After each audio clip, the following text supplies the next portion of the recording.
Section 6.1, Part 1, the unit circle. A circle is defined as a set of all points in a plane that are a fixed distance called the radius from a fixed point called the center. A unit circle is centered at 0, 0 and has a radius 1. So if you recall back to our conics unit, we stated that a circle had the following equation: x minus h squared plus y minus k squared, and that was equal to our radius that's squared. So if we know that the equation of the unit circle is x squared plus y squared equals 1, then we know that in that same instance h equals 0, k equals 0, and our radius is 1. So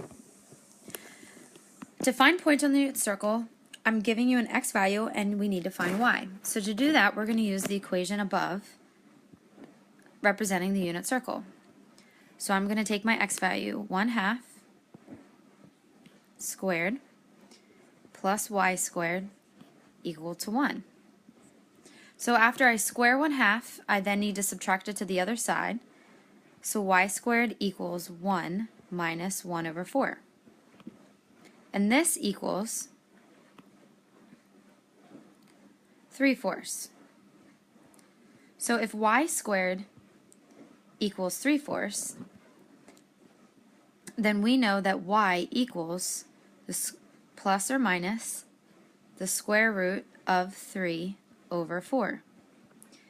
Now, we can't have a radical in the denominator, so we're going to simplify that into plus or minus root 3 over 2. So since it says find all points on the unit circle, that means we have two y values when x is 1/2. So we have 1/2 and positive root 3 over 2, and we have positive 1/2 and negative root 3 over 2. So on the unit circle there are 2 points. When x is 1/2, there are 2 points that have x as 1/2. Okay, number 2, a little bit different. It says find x such that x comma y is negative 0.8 comma y, and it's in quadrant 3. So this puts a little bit of restriction on what we need to use. So quadrant 3 means that x is less than 0 and y is less than 0. So we're going to do what we did above, and x is negative 0.8 squared plus y squared equal to 1. And we're actually trying to find y right here because we were given x. So in this situation, we're going to have y squared equal to 1 minus negative 0.8 squared, which is 0.64, which equals 0.36. After we take the square root of that, y equals plus or minus 0.6. So since I said that x is less than 0 and y is less than 0, then we need the negative value. So our solution is negative 0.8 comma negative 0.6. So yes, there are two values that have x as negative 0.8. However, there's only one of these points that are in quadrant 3, and that's this one that we found. Now go ahead and try 3 and 4 on your own and see if you get what I get. Okay, so given that y equals root 2 over 2, I plugged that in and I squared it. So when I square the square root of 2, I just get 2 in my numerator, which is right here. And when I square 2, I get 4. And yes, 2 over 4 simplifies to 1/2, and 1 minus 1/2 equals 1/2. So then when we took the square root of both sides to get x by itself, we have plus or minus root 1/2. Again, we can't have a radical on the denominator. So we're going to multiply the numerator and denominator by square root of 2 over square root of 2, and this equals plus or minus root 2 over 2.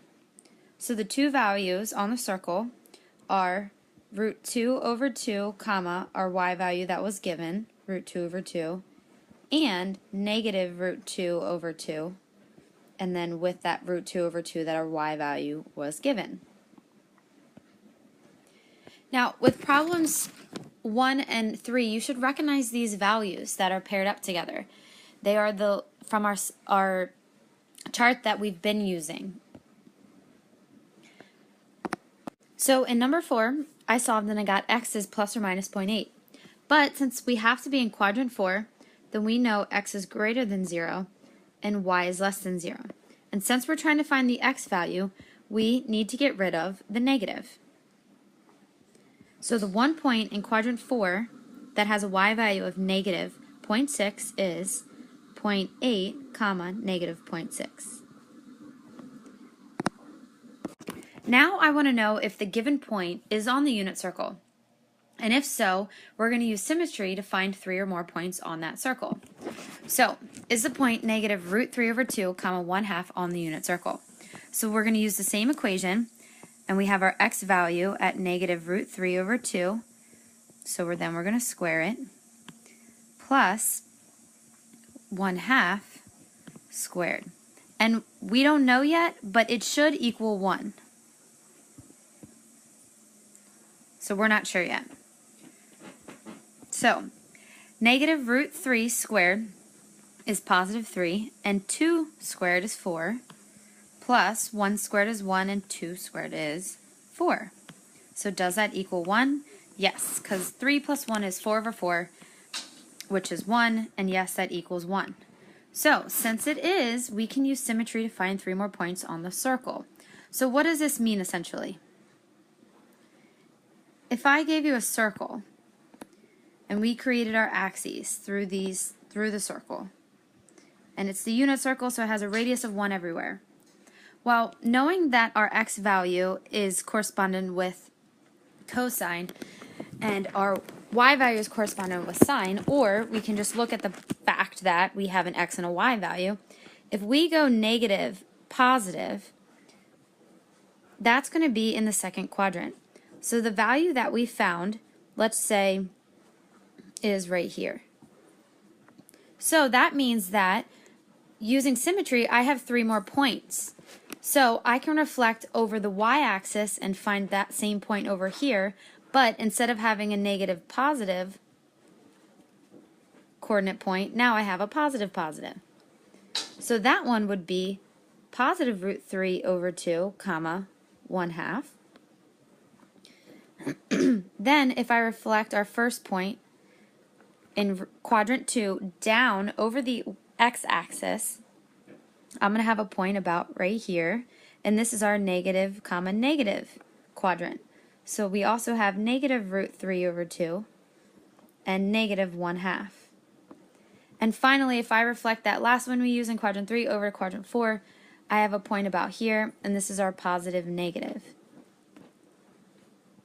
So we're going to have root 3 over 2 and negative 1/2. So it's the same value, but 4 sets of them with positive and negative switching up differently for each of them. Okay, so for number 6, is 3/5, comma, 4/5 on the unit circle?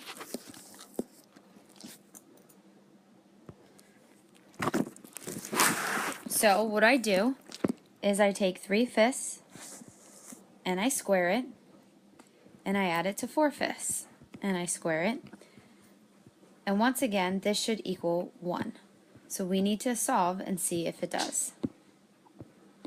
So 3 squared is 9, 5 squared is 25, 4 squared is 16, and 5 squared is still 25. Does that equal 1? Well, yes it does, because 9 plus 16 is 25, 25 over 25 is 1, and that equals 1. So since it is, we need to find the other 3 points. So we are given positive 3/5 and positive 4/5. So that's in quadrant 1. So to be in quadrant 2, we need negative 3/5, comma, positive 4/5, To be in quadrant 3, we're going to have negative 3/5 over negative 4/5. And then to be in quadrant 4, we're going to have positive 3/5 and negative 4/5.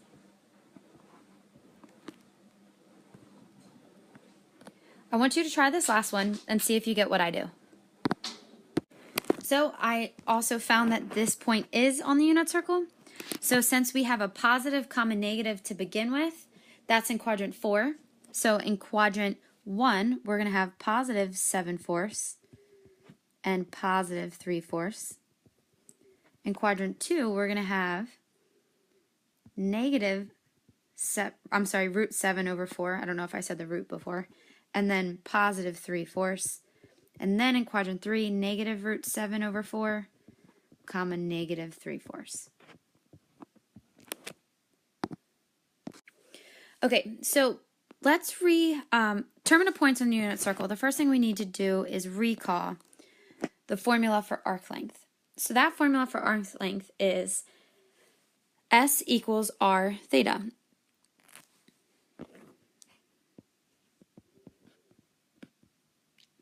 S is our arc length, R is our radius, and theta is the angle. Since the radius of the unit circle is 1, we can simplify this, therefore, to just be S equal to theta.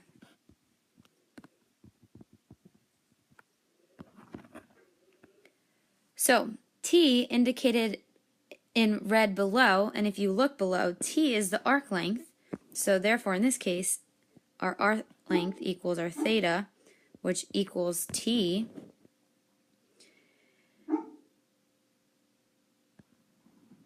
And T begins at the point 1, 0. So if T is greater than 0, if our arc length is greater than 0, we're going to go in the counterclockwise direction.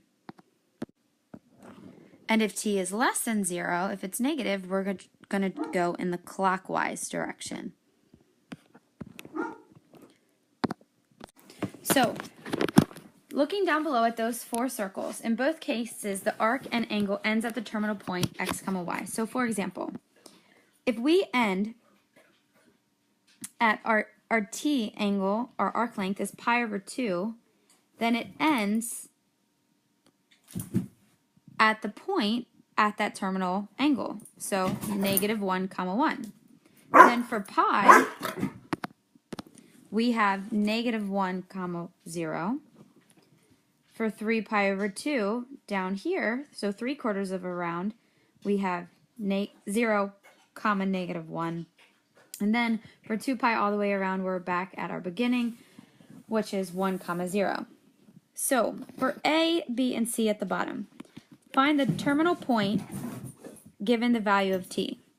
So for our first one, A, 3 pi. Well, I know this is 0 and this is pi. And 0 all the way around is also 2 pi. So to find 3 pi, I'm going to begin on my x-axis on the right side. I'm going to go over to pi, 2 pi, and then I need one more pi to be 3 pi. And this is where I end. And I'm going to draw a little arrow showing the direction that I went. For B, I need to go negative pi. So, negative pi is actually the same distance as pi, but we're going to go the clockwise direction. So this is where negative pi is. And then our last one, negative pi over 2. Well, we know that this is positive pi over 2. So instead of going counterclockwise 1/4 of my circle, I'm going to go clockwise 1/4 of my circle, which is negative pi over 2. Okay, so now we're going to see how special right triangles relate to the unit circle. So if you recall, let's say you're given 90-degree angle, and we're going to work with first our 30, 60, 90. So let's just say that's 30, this is 60 degrees. So we know that our value across from 30 is 1, and the side across from 60 is root 3 because it's greater than 1, and the hypotenuse in this case is 2. So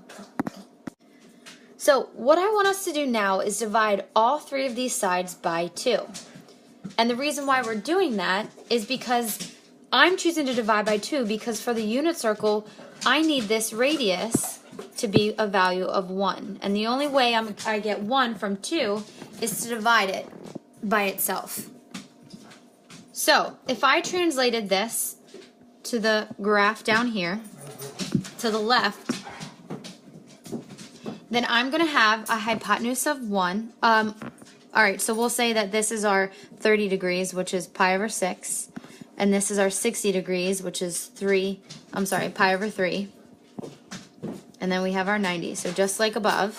So that means that my hypotenuse is now 1. My angle across from pi over 3 is root 3 over 2. And the side across from pi over 6 is 1/2. Again, notice these values look familiar. They're from that table of values we've been working with that come from our special right triangles.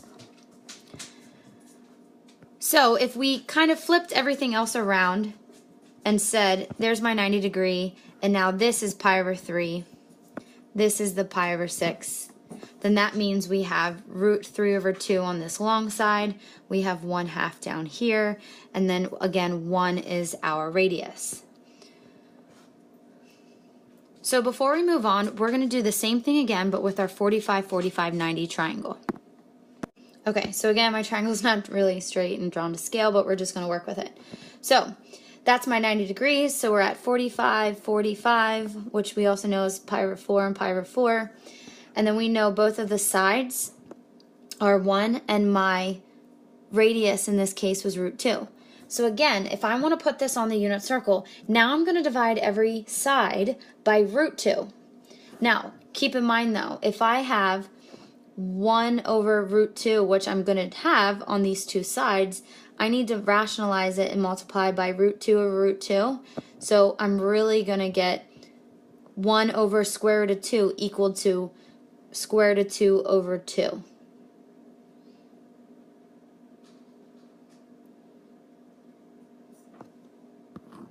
So if we translate that over here, here's our 90, we have square root of 2 over 2.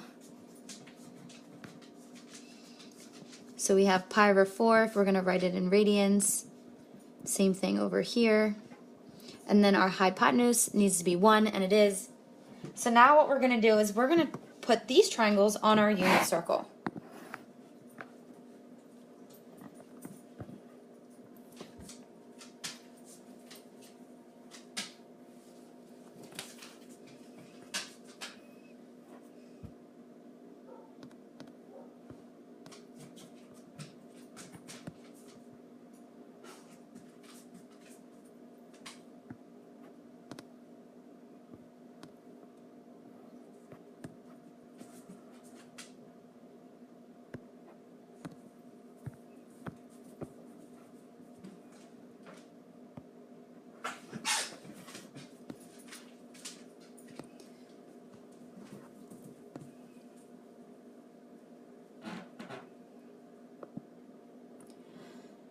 Okay, so from these angles, the biggest angle right here is going to be our pi over 3.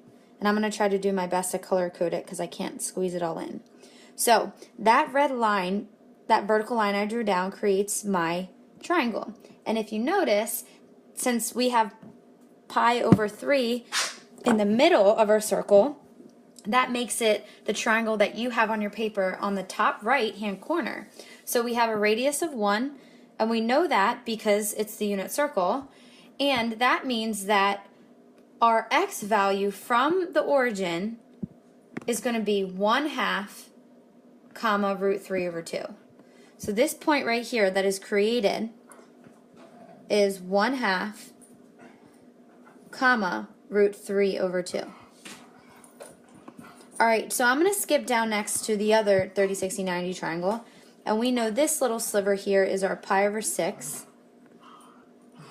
So again, if we look at the top left triangle that we had, then this point right here is actually going to be the opposite. It's going to be root 3 over 2 comma 1/2. And then to sum it all up, that 45 degrees, this angle right here, pi over 4, having a radius of 1, my two sides that form this point from the origin are root 2 over 2, comma, root 2 over 2. Now, at the beginning of this worksheet, we talked about symmetry in the triangle. So we're going to continue on another lesson and talk about how the unit circle does have symmetry. So knowing one quadrant, the one we know right now, quadrant 1 that we have labeled, is actually going to be symmetrical and the same values in quadrants 2, 3, and 4.